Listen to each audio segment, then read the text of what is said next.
दो पंक्ति में कहना चाहता हूं कि आंखों को मूंद लेने से खतरा न जाएगा, आंखों को मूंद लेने से खतरा न जाएगा। वो दिन भी देखना पड़ेगा जो देखा न जाएगा। अगर हम लोग भाजपा को इस यहाँ से नहीं हटाए तो शायद हमारे आने वाली नस्लें भाजपा को कभी माफ नहीं करेगी। आज आप लोगों ने यहाँ एक धरना कार्यक्रम का आयोजन किया है और यह धरना भाजपा का पोल खोलने को लेकर के नगर निकाय चुनाव का जो स्थगन हुआ है, इसमें आपकी पार्टी लगातार आरोप लगाती रही है कि भाजपा ने इस चुनाव का स्थगन में एक साजिश के तहत अपनी भूमिका निभाई है। तो आप हमें ये बताएं कि आज आप नया क्या बताने वाले हैं, कैसे भाजपा का पोल खोलेंगे? देखिए, अपने नेता के आग्रह पे, आह्वान पे, आदरणीय नीतीश कुमार जी के आह्वान पे आज पूरे बिहार में एक दिवसीय भारतीय जनता पार्टी का पोल खोल के लिए यहाँ पे सब लोग खड़ा में। मैं सिर्फ इतना ही बताना चाहता हूँ कि जब से हम लोगों की महागठबंधन की सरकार बनी, भारतीय जनता पार्टी के दिल में एक डर और खौफ पैदा हो गया कि अब हमारे हाथ से बिहार के 40 लोकसभा की सीट निकलने जा रही है और जिसकी अंगराई जो है हम लोग निकाय चुनाव में लेने वाले थे, जिसकी एक झलक हम लोग निकाय चुनाव में देने वाले थे भारतीय जनता पार्टी को। लेकिन भारतीय जनता पार्टी ने अपने पावर का दुरुपयोग करके और न्यायपालिका को इन्फ्लुएंस करके इस चुनाव को रोक दिया।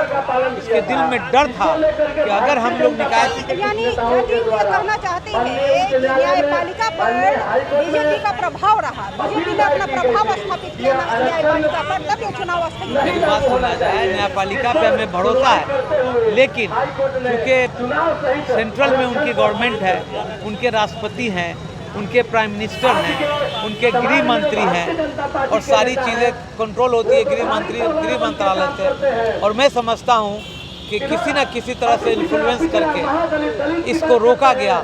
जिस काम को आदरणीय कर्पूरी ठाकुर जी ने 1978 से इसको शुरू किया और हमारे नेता माननीय नीतीश कुमार जी ने 2006 से लागू किया। 3 बार निकाय का चुनाव हो गया और कहीं कोई बात नहीं हुई। जब उनके दिल में डर पैदा हुआ। सर, आप कह रहे हैं कि भाजपा ने, चूंकि केंद्र में उसकी सरकार है, उसके राष्ट्रपति हैं, तो भाजपा ने इस चुनाव को प्रभावित करने का कोई ना कोई साजिश की है। जी, भाजपा कहती है कि आपने चुनाव को प्रभावित किया है, आपने सुप्रीम कोर्ट के मानकों के हिसाब से पिछड़े अति पिछड़ों के लिए सीटें आरक्षित नहीं की और इसके कारण ये चुनाव हाई कोर्ट ने आरक्षित ये स्थगित किया है, न कि भाजपा ने। 3 बार निकाय का चुनाव हुआ माननीय नीतीश कुमार जी के टेन्योर में, और उस वक्त भाजपा कहाँ थी?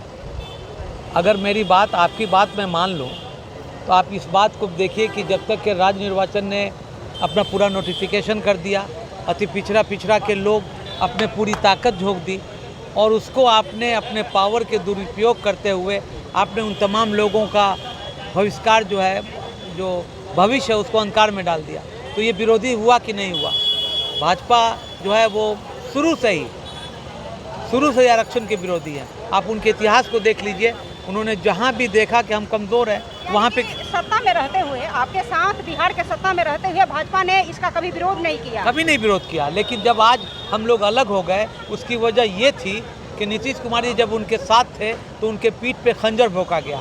और ये मैं तो आदरणीय नीतीश कुमार जी को मुबारकबाद दूंगा कि वक्त से पहले वो चेत गए और उन्होंने उस गठबंधन को तोड़ करके, महागठबंधन करके बिहार को आग से बचा लिया।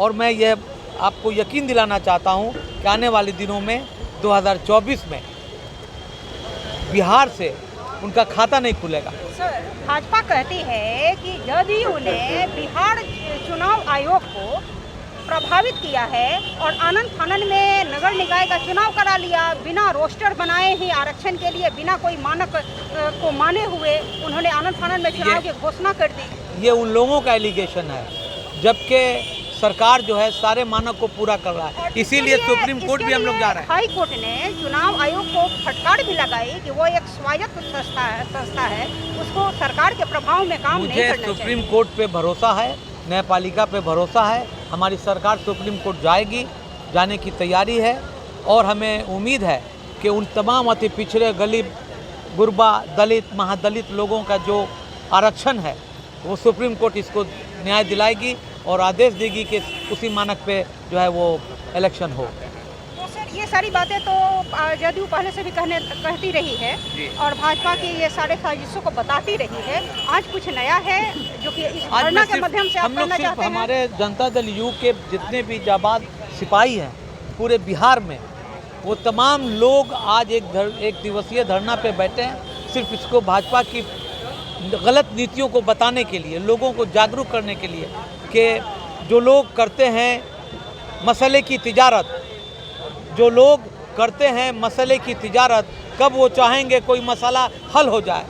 तो मैं तो यही कहूँगा, ये दो पंक्ति में कहना चाहता हूँ कि आँखों को मूंद लेने से खतरा न जाएगा, आँखों को मूंद लेने से खतरा न जाएगा, वो दिन भी देखना पड़ेगा जो देखा न जाएगा। अगर हम लोग भाजपा को इस यहाँ से नहीं हटाए तो शायद हमारे आने वाली नस्लें भाजपा को कभी माफ़ नहीं करेगी। इसलिए अगर हम लोगों को, खास करके अल्पसंख्यक वर्ग के लोग को, अति पिछड़ा महादलित के लोगों को, अगर हम लोगों ने अपने आने वाली नस्लों के लिए अगर जान की आहुति भी देनी पड़ेगी तो हम लोग जान की आहुति दे करके अपने आरक्षण को बचाएंगे और 2024 में भाजपा को देश से भगाएंगे।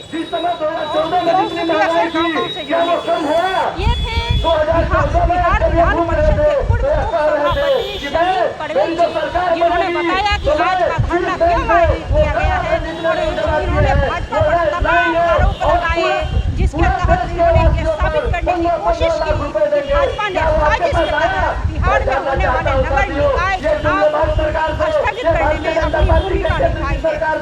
आप देख रहे हैं गाँव का न्यूज, हाजिर होते हैं एक नई खबर के साथ। तब तक के लिए